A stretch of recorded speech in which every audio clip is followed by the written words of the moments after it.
Bom dia, pessoal. Bem-vindos a mais uma edição do Power Trends, o canal exclusivo de conteúdos da Concert. Eu sou a Paty, Head de Marketing da Concert, e hoje estamos aqui apresentando o webinar Tendências e Tecnologias do Setor Elétrico, pensando disruptivamente o novo cenário. Discutiremos o atual cenário do setor elétrico e como podemos reagir rapidamente frente aos desafios atuais e futuros, e como fazer mais com menos, e ainda assim manter a eficiência operacional das concessionárias. No meio desse ambiente de incerteza, todos concordamos é que o jeito de trabalhar das concessionárias irá mudar e muito. Com esse propósito de promover essa discussão, que hoje trazemos aqui dois especialistas do setor elétrico.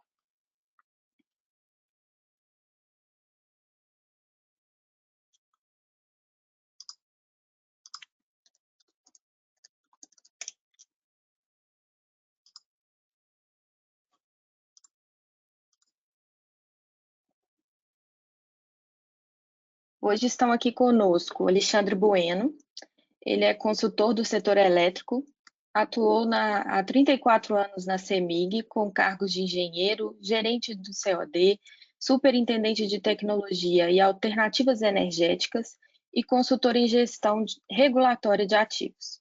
Hoje ele é consultor e diretor de P&D da ABAC, fez MBA em gestão de negócios pela Fundação Dom Cabral e INSEAD na França, também fez um MBA em finanças no IBMEC, é especialista em engenharia econômica pela Fundação Dom Cabral e graduado em engenharia elétrica pela UFMG. Também temos aqui hoje com a gente Petrônio Speyer. Ele é diretor de operação da Concert. Tem mais de 30 anos de experiência em desenvolvimento de projetos envolvendo escada, sistemas críticos para a área de energia e projetos de P&D. Atualmente é membro do I3E, do SIGRE e do Sim User Group.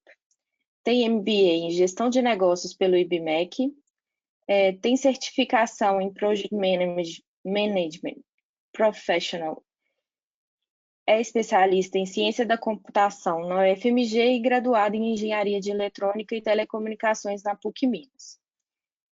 Segue aqui a nossa agenda do dia. Começamos nosso debate com o Alexandre, que dará um panorama do setor elétrico e quais os desafios atuais e futuros. Logo em seguida, Petrônio falará sobre como superar esses desafios através de tecnologias que viabilizam a inovação e a transformação digital das utilidades. E depois abriremos um espaço para perguntas. Informamos que todas as perguntas enviadas e que a gente não conseguir responder dentro do tempo previsto do webinar, serão respondidas e encaminhadas a todos ao longo da semana por e-mail. Antes de começarmos, só uma orientação sobre as perguntas. Para acessar, basta ir na aba de bate-papo, escrever a sua pergunta no espaço e no campo para colocar enviar pergunta à equipe, que aí a gente recebe a pergunta e aí a gente vai enviar para os apresentadores. Podem enviar em pergunta durante toda a apresentação, ok? E um bom debate a todos. Agora com vocês, o Alexandre.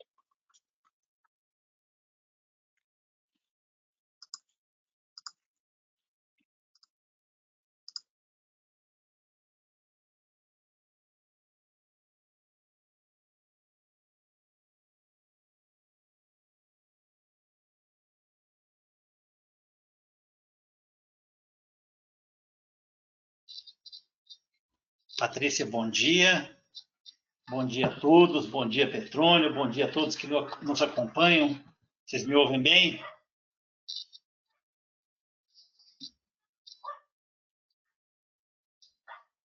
Sim, Alexandre, pode continuar. Obrigado, bom dia. Precisava desse retorno. Nós hoje vamos falar um pouco sobre os desafios do setor, que são grandes, já eram grandes antes da pandemia do coronavírus e agora se tornam ainda maiores. Eu vou desenhar aqui um panorama muito rápido do setor, falar de algumas tendências que o setor já vinha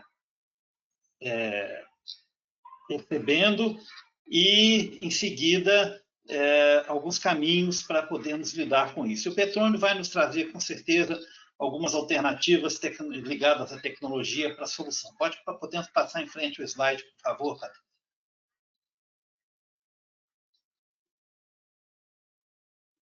O nosso primeiro slide, por gentileza, o nosso primeiro slide, ele é um retrato do setor elétrico obtido no plano decenal de expansão do setor, que é elaborado pela empresa de pesquisa energética do Ministério de Minas e Energia. Esse plano decenal de expansão, ele aborda, sobretudo, as necessidades nacionais em termos de geração e em termos de transmissão.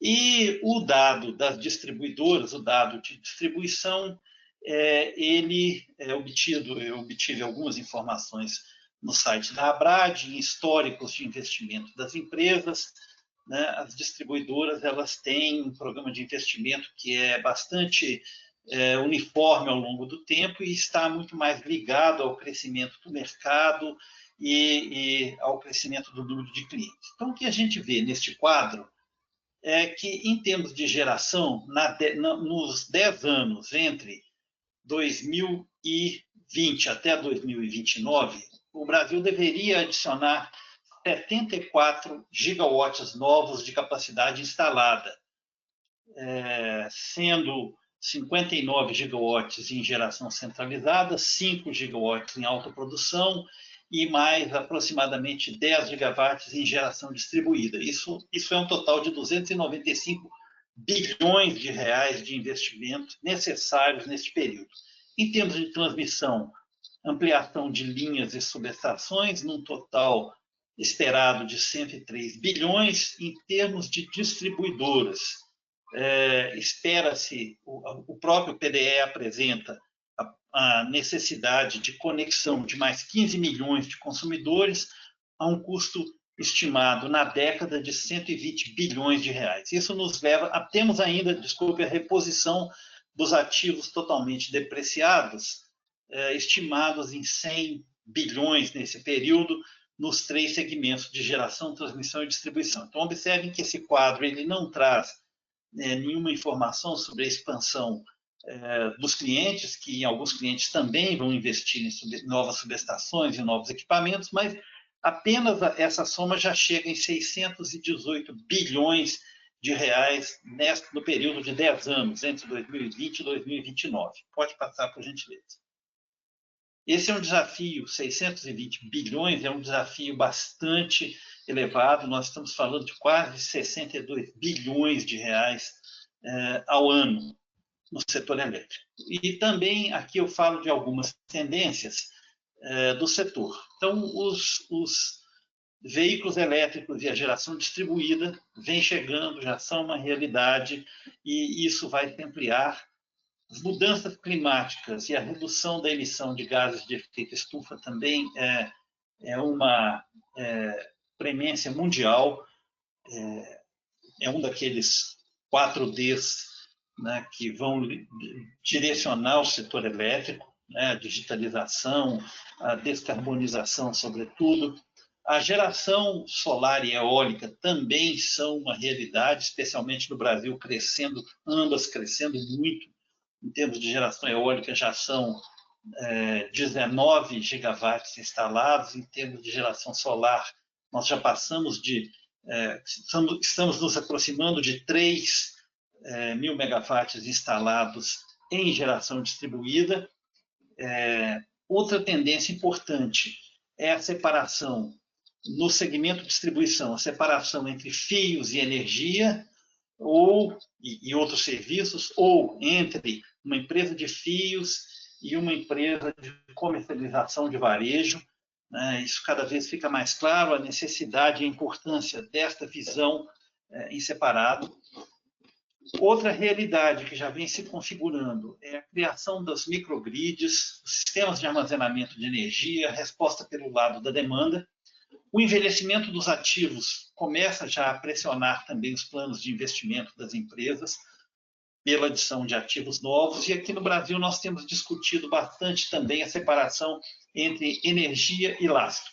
Isso do lado do fornecimento, do lado do suprimento. O lastro seria o que eu normalmente digo que é a potência firme, é a capacidade de uma fonte de suprir demanda por um intervalo de tempo, independente das condições de armazenamento de energia disponíveis, das condições energéticas primárias disponíveis, das condições hidrológicas, etc. Essa questão surgiu exatamente no momento em que nós tivemos um grande depressionamento dos nossos reservatórios. O sistema brasileiro ainda é bastante hidráulico, pelo menos 60%, 65% de toda a capacidade instalada e de toda a energia suprida vem de fonte hidráulica, e quando há um grande depressionamento, uma hidrologia ruim, esse sistema perde a capacidade de fornecer potência. Então, hoje, há uma discussão já também do lastro como um serviço ancilar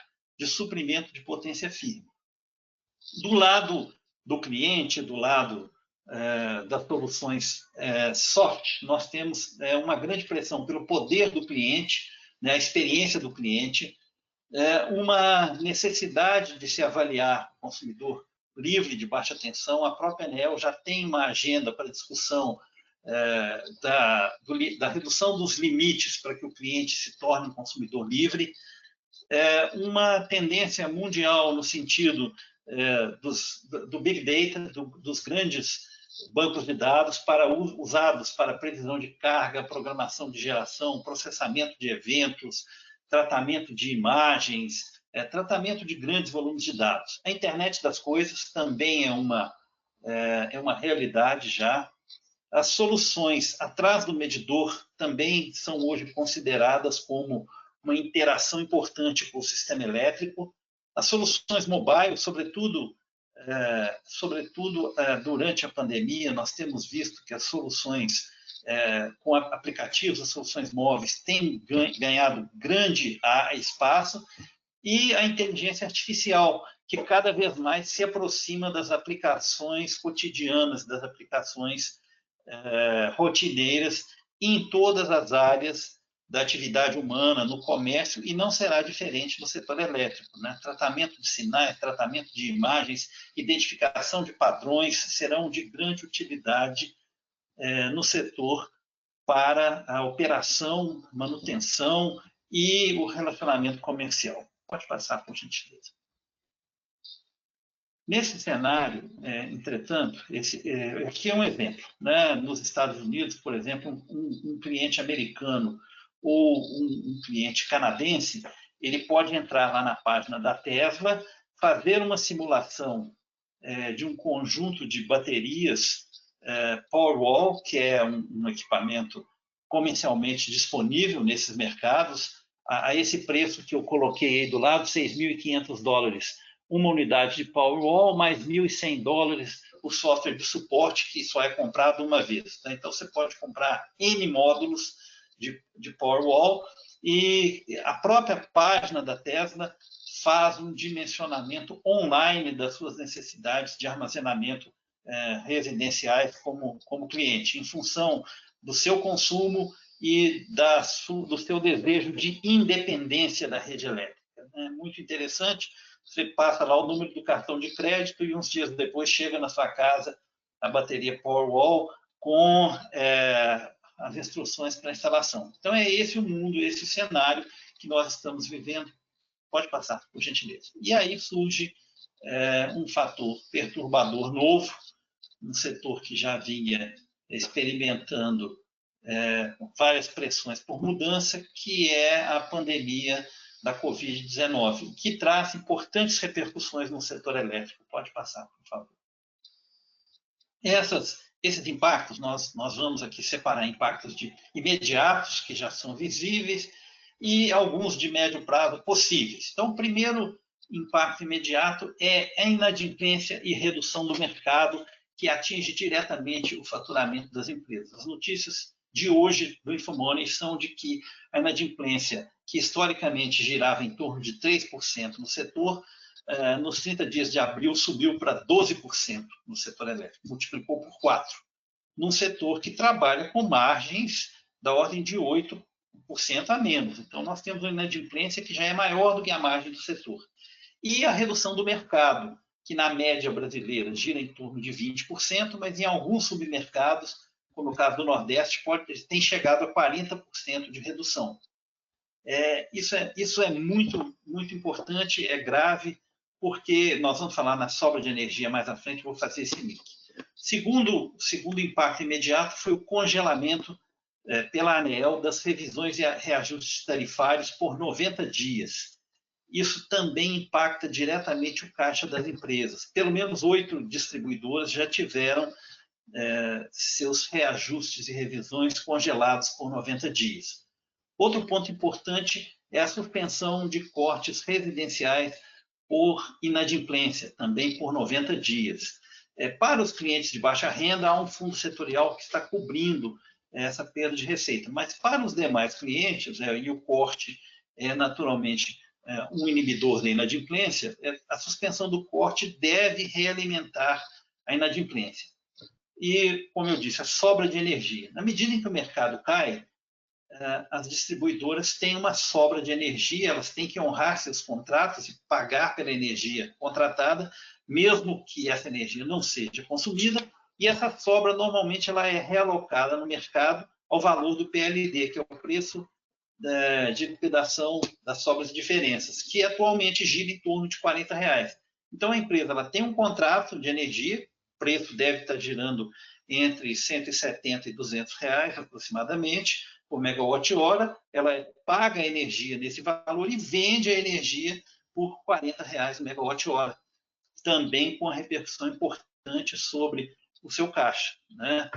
A nota técnica do Grupo de Monitoramento da Situação Elétrica que a ANEEL criou para avaliar os efeitos da Covid-19 no setor e apresentar medidas para o enfrentamento da crise, sugere a postergação, o congelamento de pagamento de encargos setoriais e o que nos preocupa aqui, a utilização de fundos setoriais, como o CDE, o PID, o Programa de Eficiência Energética, o PROINFA e a taxa de fiscalização do setor de energia elétrica. Ora, a pesquisa e desenvolvimento é exatamente uma das formas de enfrentamento e saída dessa crise. Então, isso é algo que preocupa. A liberação de recursos de encargos do serviço de sistema, alguns recursos que estavam represados, em torno de 2 bilhões, isso já foi feito, e diante de um cenário em que o mercado cai, já houve uma postergação de leilões de energia e de expansão. Então, os leilões previstos para esse ano estão todos eles também suspensos, aguardando uma visão melhor do mercado. Isso certamente vai impactar os investimentos no setor. Pode passar, por gentileza. Então, esse é o cenário que se vê nesse momento. E o cenário de impacto imediato, de curto prazo. E no futuro? Né? Quais seriam os impactos futuros? Não se conhece nenhuma resposta, só se tem, nesse momento, interrogações. Por quanto tempo serão sentidos os impactos da pandemia? As notícias também da imprensa indicam que o setor automobilístico e o setor de vestuário foram os mais impactados até agora pela pandemia, com mais de 60% de redução da produção. Ora, isso é diretamente redução do consumo de energia elétrica. Então, por quanto tempo esses impactos serão sentidos? Haverá uma retomada do consumo após a pandemia nas mesmas proporções do consumo anterior à pandemia? Não se sabe dizer. Ou haverá um novo normal? Né? Quais os impactos sobre os contratos do setor? Né? Já existem discussões sobre todos os contratos e pressão para a revisão desses contratos. Né? Como a economia e o PIB reagirão? Né? Como reagirá o consumo e a indústria? E o comércio internacional, já que o Brasil também é exportador. Então, no momento, só há incertezas. E incertezas implicam em adiamento de investimentos. Por gentileza, próximo slide. Então, o que a gente tem são algumas preocupações, mas também algumas oportunidades. Pode passar, por gentileza. Então, o que a gente precisa observar neste momento? Não existem 620 bilhões para investimento, não há uma percepção de que esse recurso esteja disponível, facilmente disponível nos próximos 10 anos. E é certo que haverá uma crise de liquidez no setor no curto e médio prazo. Então, haverá certamente uma dificuldade para a realização daqueles investimentos que eu mostrei lá no primeiro quadro. Segundo ponto a lidar é que a GD, a geração distribuída, é uma tendência irreversível e ela pode crescer em 10 anos entre 11 a 32 gigawatts, a depender do cenário considerado, a depender da velocidade da retirada de subsídios, mas o que o Ministério de Minas e Energia diz através da EPE é que até 2030, 10% de toda a energia elétrica consumida no país será oriunda de GD. E a Bloomberg New Energy Outlook, que é um trabalho de previsão do setor elétrico, prevê que até 2040, 21% de toda a energia elétrica no Brasil, consumida no Brasil, será originária da GD. Então, o que nós podemos afirmar é que a geração distribuída é uma tendência irreversível. A energia renovável nova, solar e eólica, no mundo todo, já custa menos do que a energia fóssil nova. Então, nós teremos grande ampliação no Brasil e no mundo de energia renovável nova, solar e eólica.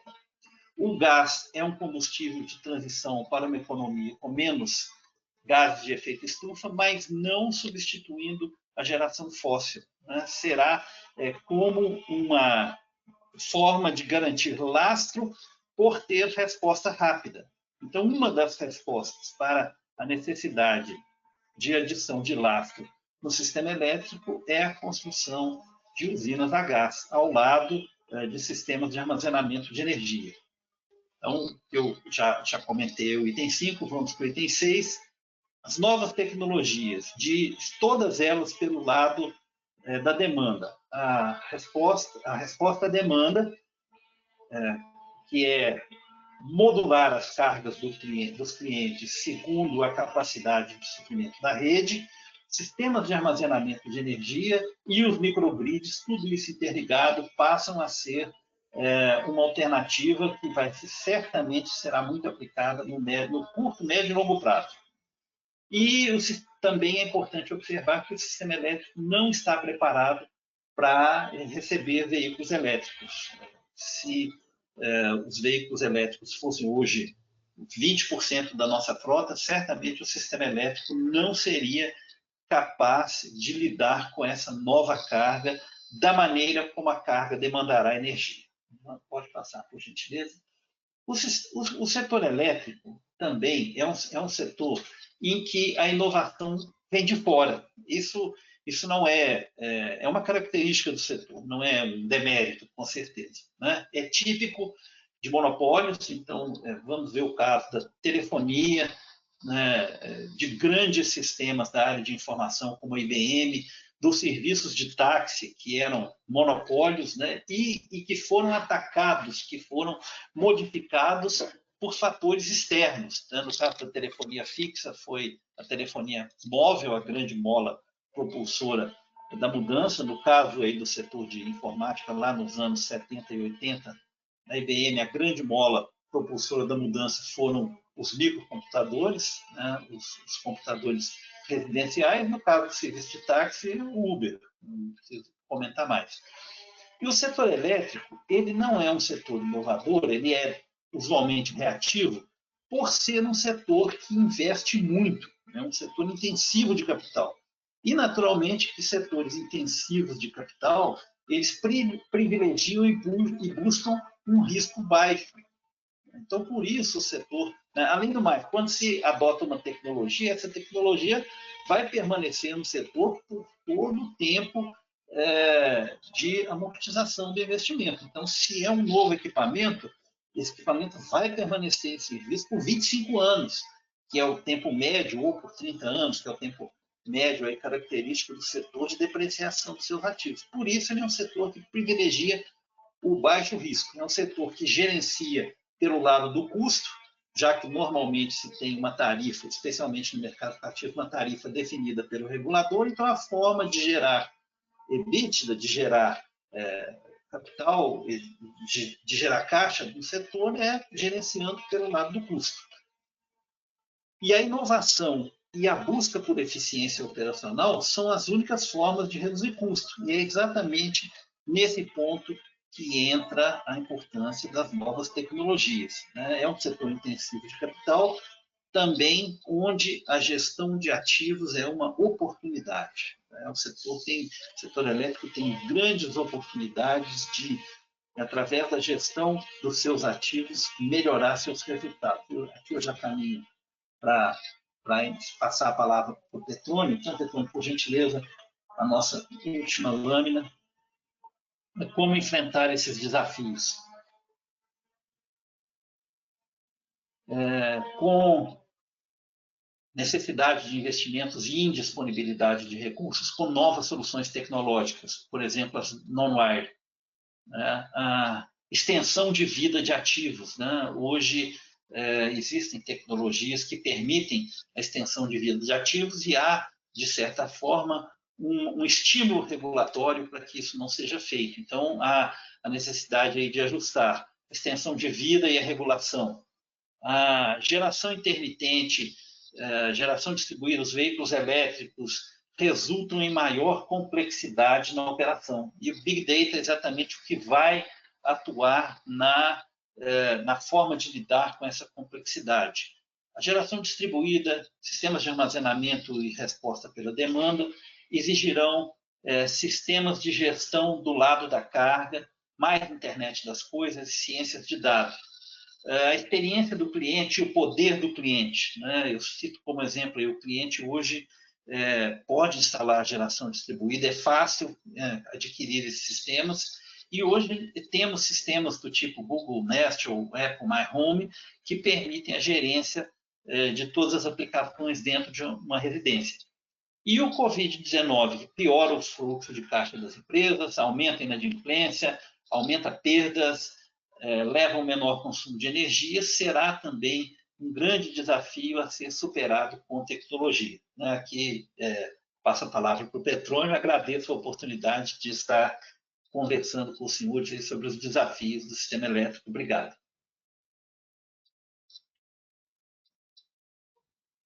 Muito bem, bom dia a todos. Quem fala então é o Petrônio. Tudo bem, Alexandre? Tudo bem, Pati? Bom dia, Petrônio. Bom dia a todos os nossos seminaristas aí. Aqui, mais uma vez, quer dizer, quem tiver perguntas, entre aí tem aí um menuzinho aí, como que você entra para poder colocar a pergunta. Vamos mandar, então, para o nosso Superando Desafios com Tecnologias. Quer dizer, desafios aí já foram apresentados pelo Alexandre, são muitos, né? Outro dia eu vi um ditado interessante persa que fala que o ser humano é igual tapete, precisa de ser balançado de vez em quando, sacudido para poder tomar algumas atitudes. E é o que está acontecendo agora com esse nosso Covid. O sistema elétrico já estava mudando, já tinha uma série de coisas acontecendo, né? Nós estamos passando de um ambiente controlado, com fluxo unidirecional de energia, para um fluxo bidirecional, né? Essa figurinha aí é da própria EPE. Então, tem uma série de desafios. A gente, como também o Alexandre já citou, né? Tem os desafios dos 3 ou 4 ou até 5 Ds, que é a descarbonização, descentralização, digitalização, a disrupção na demanda, né? O consumidor aí tomando conta do seu pedaço, e aqui para o Brasil ainda podemos acrescentar o 5º D, né, que seria a democratização, que é a energia acessível a todos. Quer dizer, diante desse cenário, o que nós temos de fazer? Nós temos de fazer mais com menos, postergar os investimentos, melhorar a gestão de ativos, aumentar a eficiência operacional e combater perdas comerciais. Então, nós vimos aí que o sistema elétrico está mudando, aparecem novas gerações distribuídas.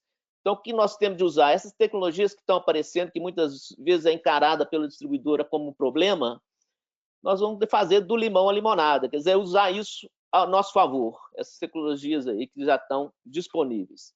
E o mundo tem chamado essas alternativas de non-wire alternatives, quer dizer, alternativas sem expansão de rede, né? O que é isso? Não é um conceito. Qualquer ação ou estratégia no domínio do sistema de fornecimento de energia que usa soluções não tradicionais de distribuição e ou transmissão, tais como os famosos já citados pelo Alexandre, geração distribuída, armazenamento de energia, eficiência energética, resposta à demanda e softwares de controles avançados, com o intuito de postergar ou substituir a necessidade de investimentos em equipamentos específicos do sistema de energia. Quer dizer, então, esse conceito ele define que isso aí precisa de atender às necessidades do sistema de fornecimento de energia. Logicamente, com um custo efetivo, consistente, com os princípios de sustentabilidade, bom planejamento, segurança, acessibilidade e não discriminatório. O mundo, nós sabemos que a regulação no Brasil não incentiva isso, mas as regulações têm sido alteradas ao redor do mundo para permitir incentivar as distribuidoras a utilizar essas alternativas. Tivemos aí duas citações aí, que é uma na Califórnia, onde você tem aí a receita recebida é adicionada num percentual para repassada à distribuidora, né? E também de uma forma parecida em outro, no Central Hudson. Então, tem se mudado para poder incentivar isso. Alguns lugares, inclusive, tipo Nova York, tem, na realidade, forçado que a distribuidora faça isso. Essas tecnologias tem vários conceitos adicionados aí, que são um deles mais importantes é o do Virtual Power Plants, que é as plantas de geração virtuais, né? Que é um software e sistemas avançados de comunicação com a responsabilidade de agregar, controlar, despachar, planejar e otimizar um conjunto de recursos energéticos distribuídos, de forma a prover serviços similares como se colocasse uma planta de geração adicional convencional. Então, é considerada uma NWA, pois tem um potencial de reduzir restrições na infraestrutura de transmissão e distribuição existente e ajuda o que nós queremos, evitar investimentos, evitar necessidades de expansão do sistema da forma convencional. Aqui tem uma figurinha que normalmente esse tipo de negócio, né, de power plant, virtual power plant, é feito por um agente diferente ou novo no sistema elétrico, que lá fora está sendo chamado de agregador, né, que é a figurinha que está no meio aí, que faz o meio de campo entre as gerações distribuídas e a distribuidora, a transmissão e o mercado de energia. Nós vamos ver mais na frente, nós vamos falar um pouquinho mais dele, porque é uma figura que tem se tornado importante aí nesse contexto. Outra tecnologia, já citada também pelo Alexandre, é a resposta à demanda. Aqui a gente vê mais uma vez o papel de um terceiro fazendo o controle das cargas para a distribuidora. A distribuidora não interage com pequenas casas, com pequenas cargas. Ela faz um pedido para um integrador, um agregador, e ele faz o comando e a supervisão das cargas, segundo a necessidade da distribuidora. Então, é um conceito muito interessante que tem se expandido aí cada vez mais. Outro, o famoso microgrid, que são formados por grupo de cargas de recursos energéticos distribuídos, interconectados, dentro de uma fronteira elétrica, claramente definida. Pode agir como uma entidade única, controlada com relação ao sistema de potência, e pode ser conectada ou desconectada de forma a operar de forma ilhada ou não. Até tem sido discutido que o futuro você vai ter, cada casa pode ser considerado um microgrid, né? E a distribuidora, na realidade, a rede de distribuição, seria apenas um backup para esses microgrids. É uma figura aqui interessante que mostra que uma microgrid, na realidade, necessita de um controle local, porque, no final, é uma pequena rede de distribuição que tem também, cargas e gerações próprias, então tem de ser controlada, tem de ser otimizada, tem de ser as previsões, tem de ser trabalhada para que funcione e, logicamente, tenha um bom fornecimento de energia. Outro ponto, outra tecnologia que a gente também está falando é de sistemas de armazenamento de energia, que não é só comprar a bateria, né? O que a gente tem aqui um propósito bem definido, ou vários propósitos bem definidos para o sistema de armazenamento de energia na rede de distribuição, que são o corte do pico de demanda, né? O nivelamento de carga, integração de renováveis, regulação de frequência. Isso tudo aí tem que ser gerenciado e controlado por softwares inteligentes para funcionar realmente. Outro ponto muito importante é, lógico, que para a distribuidora é a gestão de ativos, como também já citado pelo Alexandre, porque, na realidade, uma distribuidora é uma gestora de ativos. Nesse caso aqui, monitorar e modelar os ativos é fundamental. Por quê? Porque você vai começar a trabalhar com o tempo de vida baseado na condição do ativo, podendo, então, reduzir ou estender a vida útil dele, dependendo da condição que ele estiver, né? Então, isso leva a você ter uma flexibilização nos seus investimentos. Aqui tem vou citar aqui uma figura, né? Porque para você fazer uma boa gestão de ativos, hoje se criar uma figura que se chama Digital Twin, né? Que seria o gêmeo digital daquele ativo físico. Então, eu crio digitalmente um modelo que me diz exatamente como que aquele ativo físico está naquele momento. Nós vamos falar um pouco mais disso aí na frente. Outra tecnologia aí que está bombando é a realidade aumentada ou a realidade virtual, né, que auxilia aí a eficiência operacional. Quer dizer, você tem já problemas né, os trabalhadores estão se aposentando, entram trabalhadores novos, inexperientes, então você precisa de treinar, você precisa de instruir remotamente, que você pode ter os que sobraram experientes ajudando os inexperientes em campo, de forma remota. Então, é uma ferramenta muito interessante para você mostrar instruções de reparo e treinar, né? Criando ambientes virtuais, evitando que o treinamento seja feito em áreas de risco. Então, é uma tecnologia muito importante, muito interessante, que está sendo aí cada vez mais utilizada pela capacidade hoje de computacional, de trabalhar com as imagens e também de inteligência artificial para identificação dos objetos, etc. Então, vamos aqui no como fazer. Que são tecnologias interessantes serem aplicadas, mas como trabalhar com isso? O que essas tecnologias, aplicações têm em comum?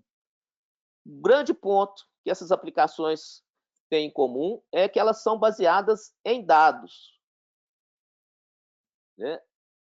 Então, nós temos uma grande tarefa, fazer a transformação digital, criar uma nova distribuidora, criar uma digital utility, que é uma empresa baseada em dados.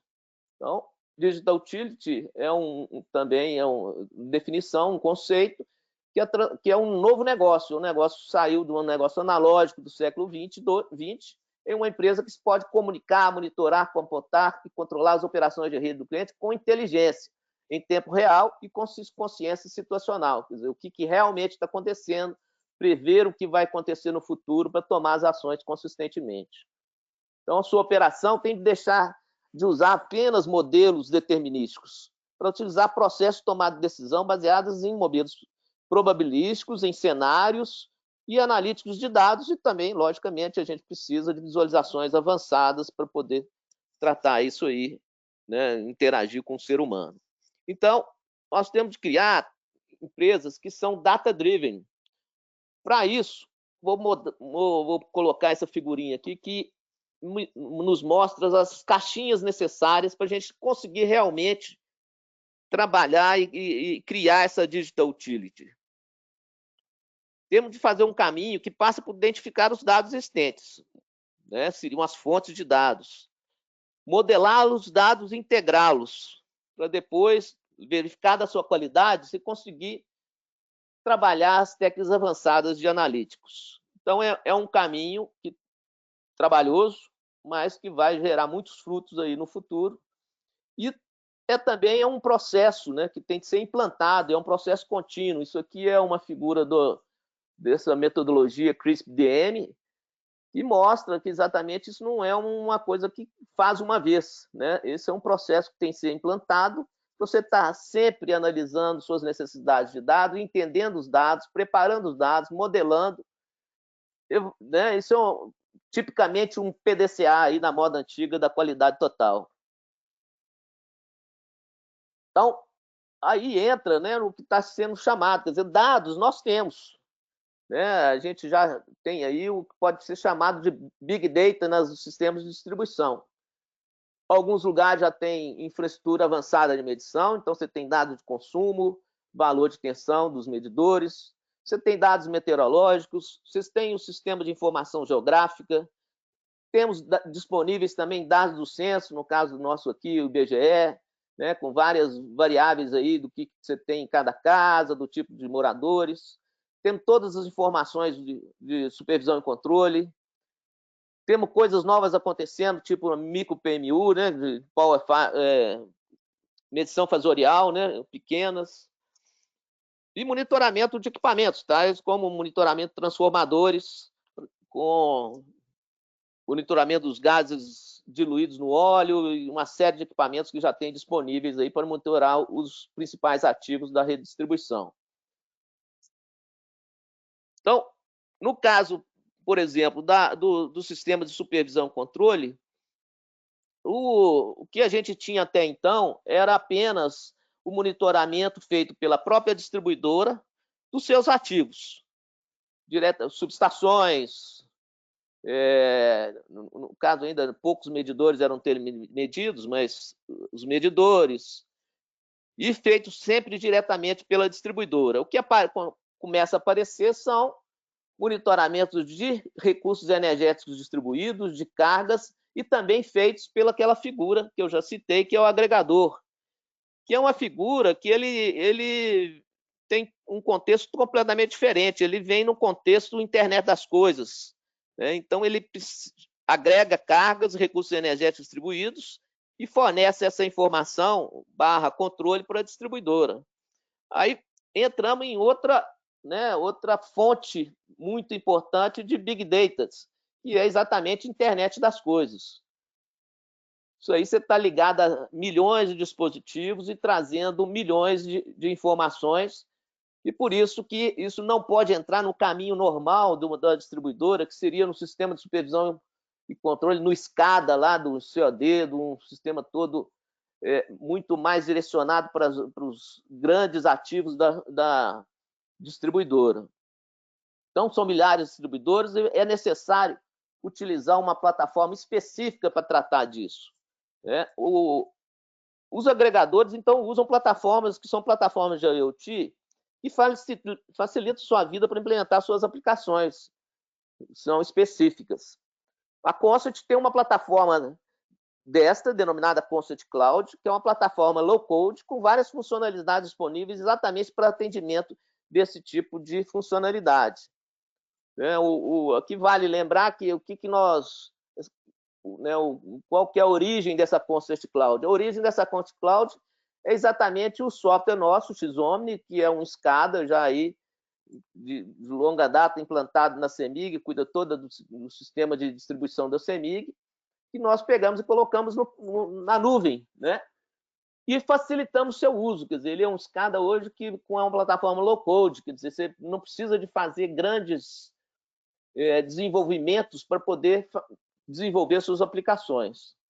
Então, é bastante interessante e tem funcionalidades de SCADA, lógico, avançadas, de gestão de ativos, baseada em manutenção, gestão de operação, dashboards configuráveis, né? Tem toda uma parte de inteligência geográfica, de relatórios inteligentes, analíticos, segurança cibernética, que não pode deixar de ter, é base para tudo isso aí, né? É um ponto extremamente importante, e interoperabilidade.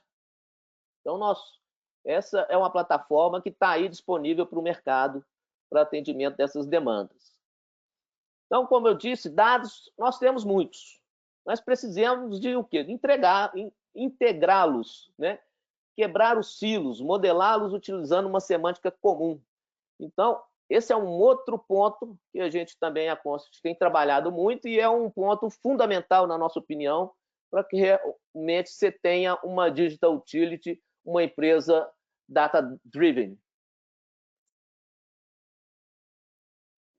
Então, temos que criar os modelos, que tem sido, né, falado aí na literatura, que são os gêmeos digitais dos ativos físicos. Então, nós criamos um gêmeo digital, temos que criar, por exemplo, um modelo de toda a rede elétrica da concessionária. Com isso, em cima disso aí, o céu é limite para poder fazer os analíticos, né?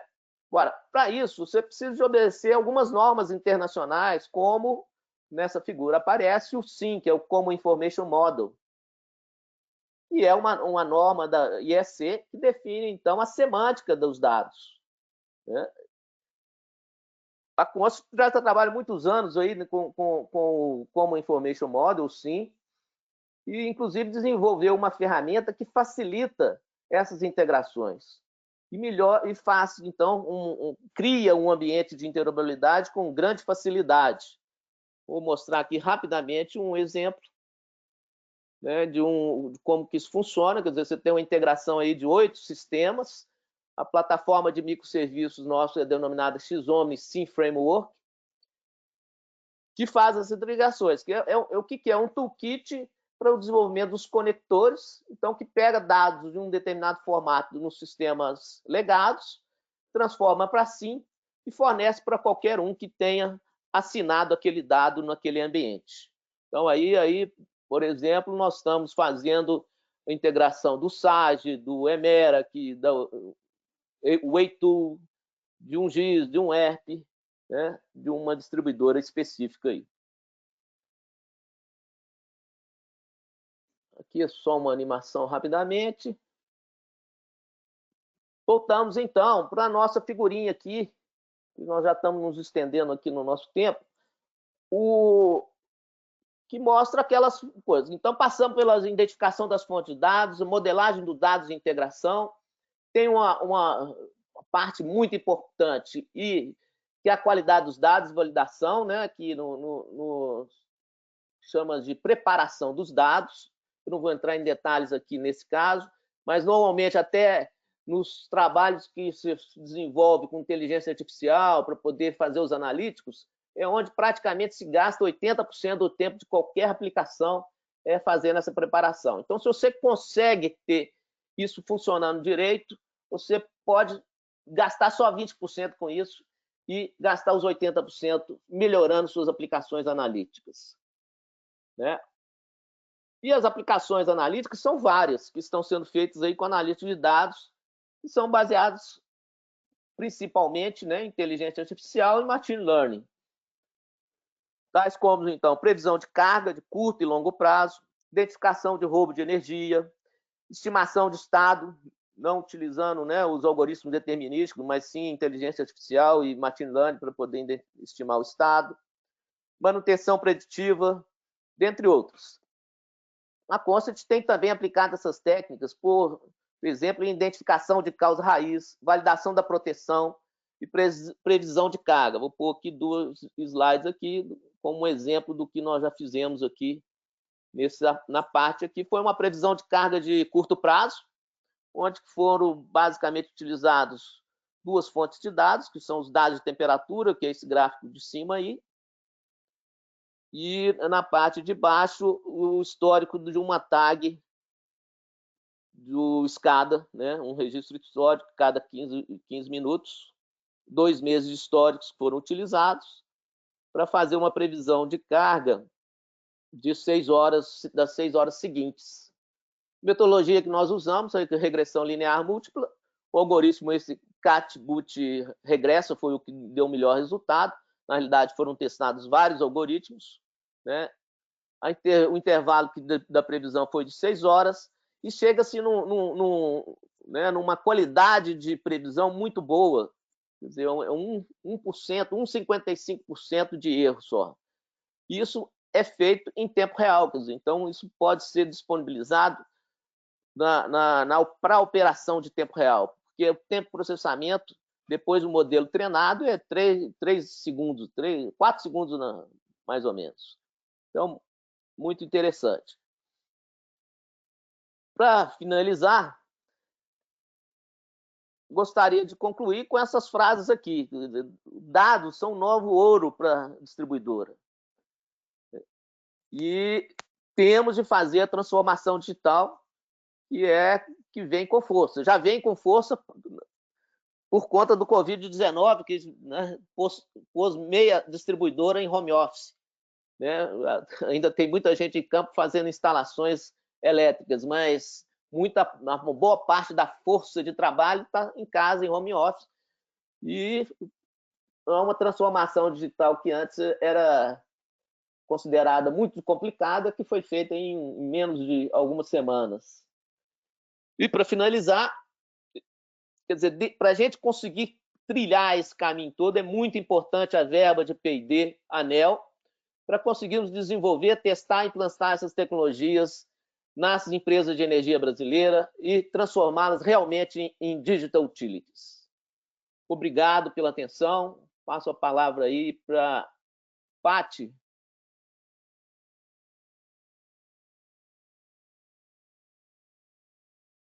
Paty?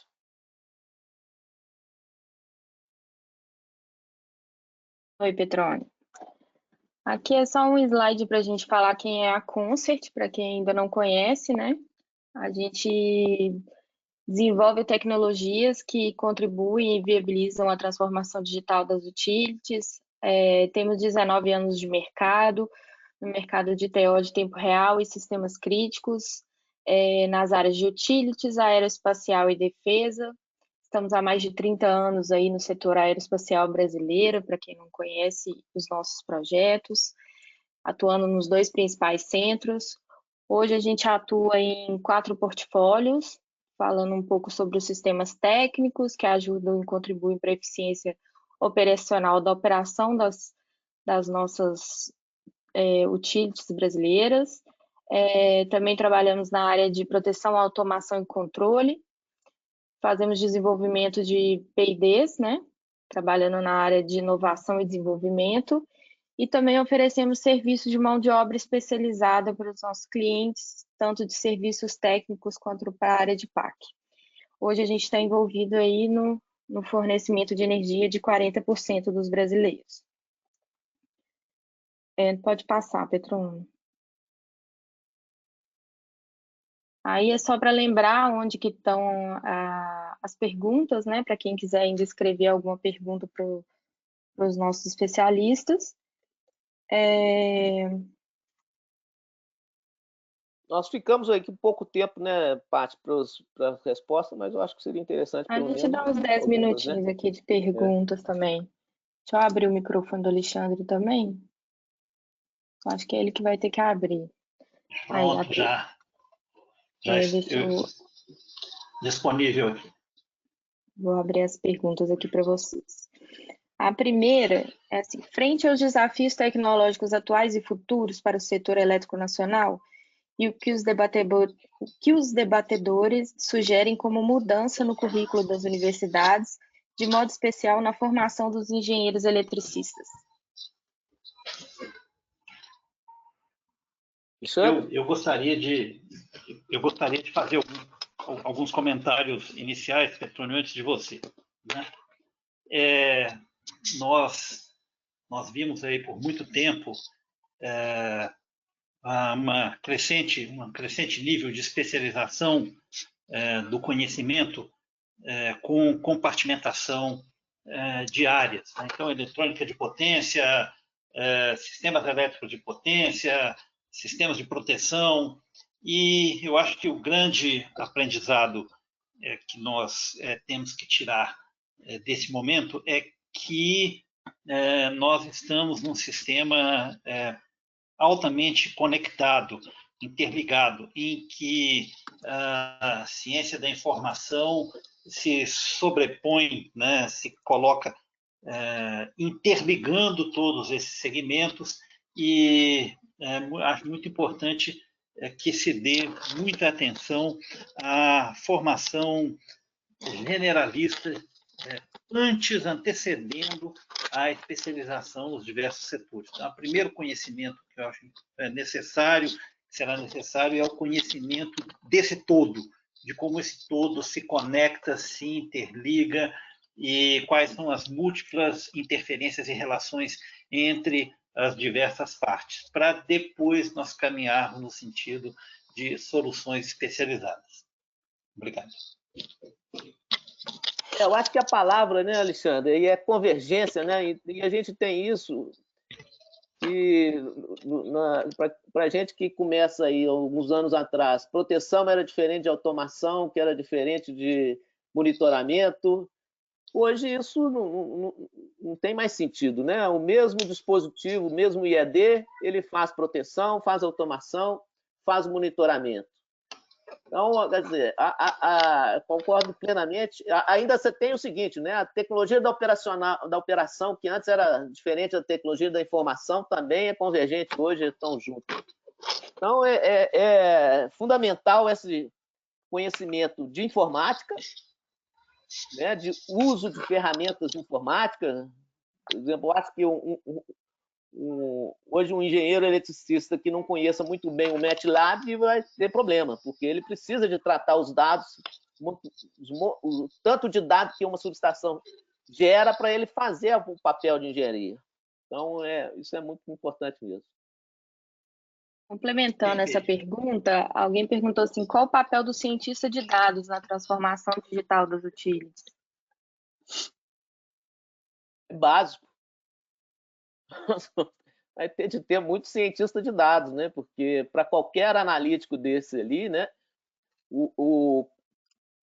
Eu comentei, né, que o papel mais importante é exatamente o do cientista de dados, onde ele vai preparar os dados e escolher os melhores algoritmos para ter os resultados que são necessários, quer dizer, e fazer os casos de uso que são definidos pela distribuidora.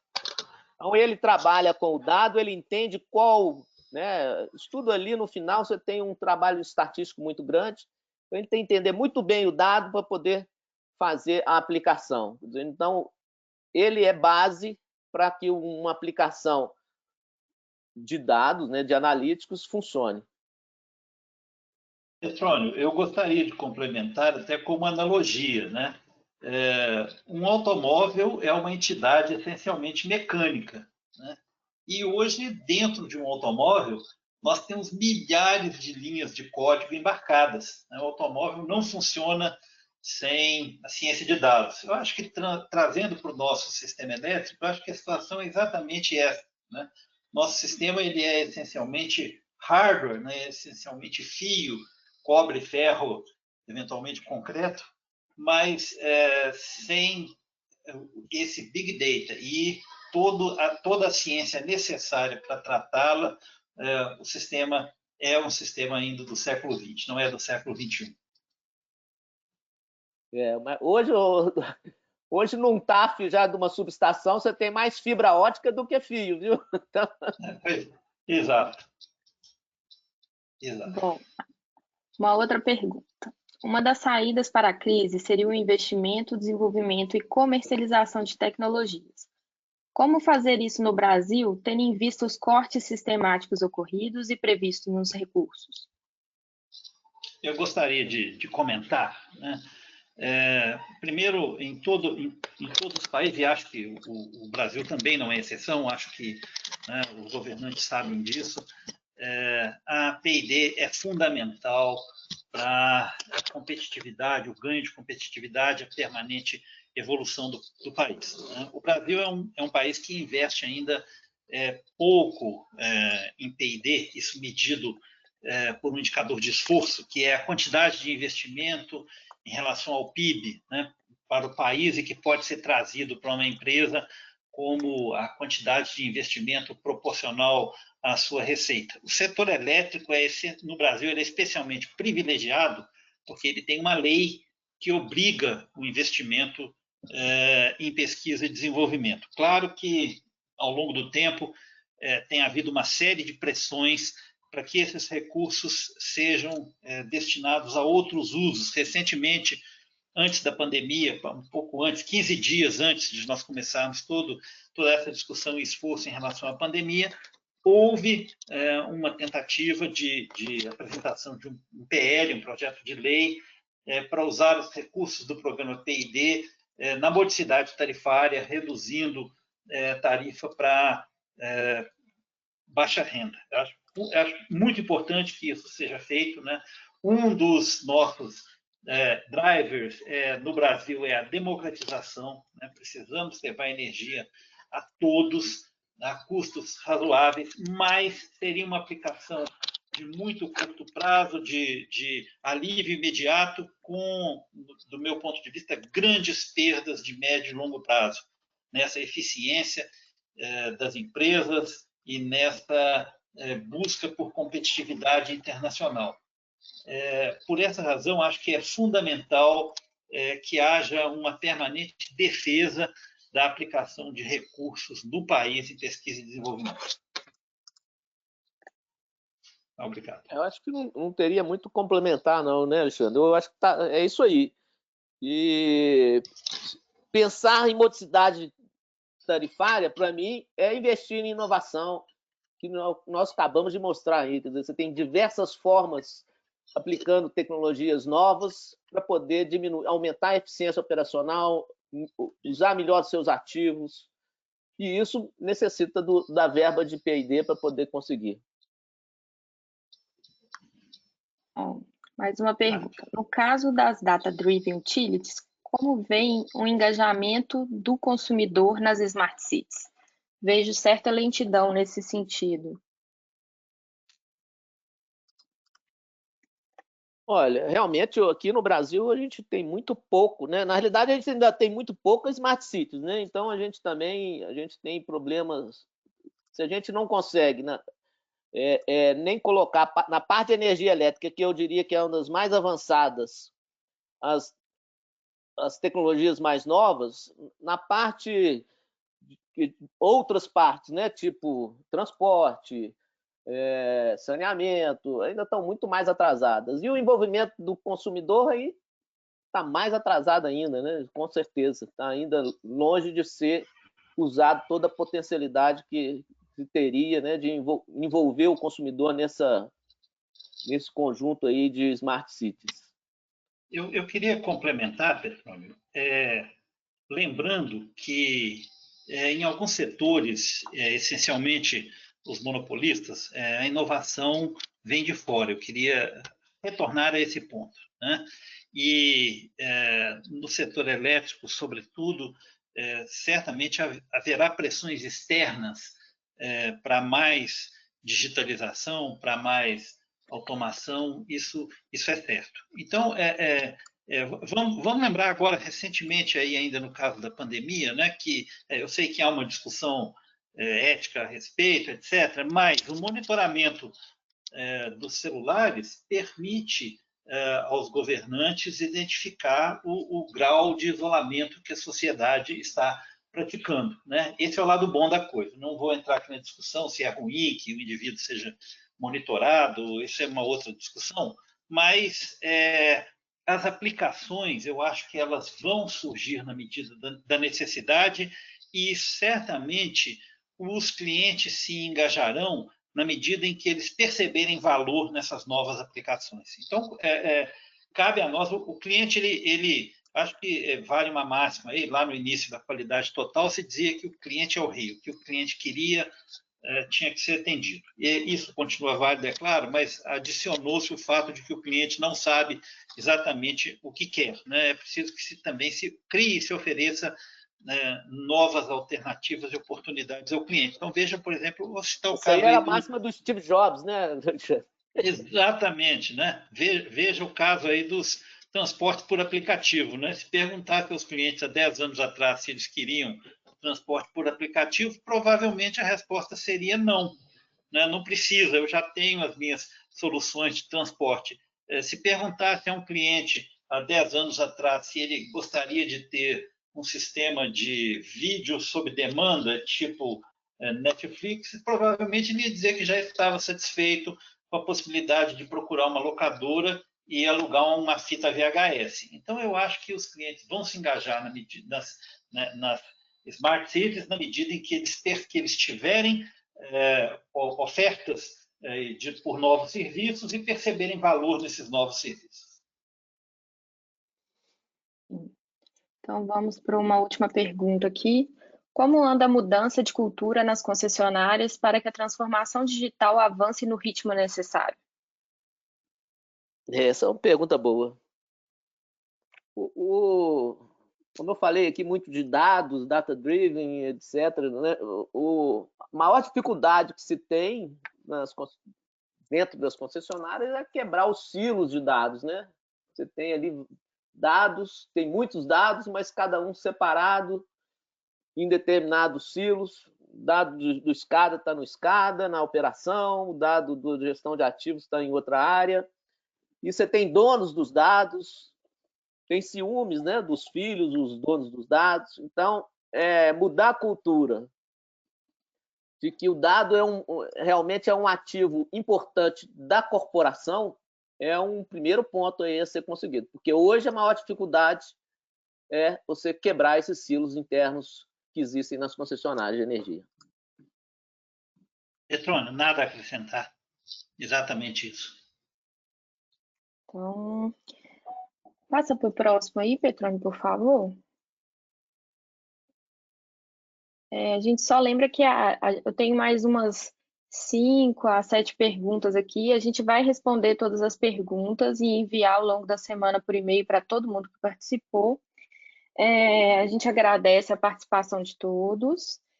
Fica aqui o contato do Petrônio e do Alexandre. O QR Code é o LinkedIn dos dois. Estamos à disposição aí para conversar, entender melhor o problema das concessionárias e estender essa discussão além aqui do webinar. Então, também no próximo, Petrônio, por favor. Eu gostaria também de agradecer a todos a presença e reafirmar que estamos à disposição aí para qualquer contato, via e-mail, via LinkedIn, da forma que for melhor. Sim. Também quer falar, Alexandre? Obrigado a todos. Bom dia. Então, aí também fica o LinkedIn da Concert para você acompanhar as nossas novidades. E vamos juntos aí promover esse debate, a inovação e agilidade aí no mundo das concessionárias. Obrigada e bom dia a todos. Bom dia. Bom dia.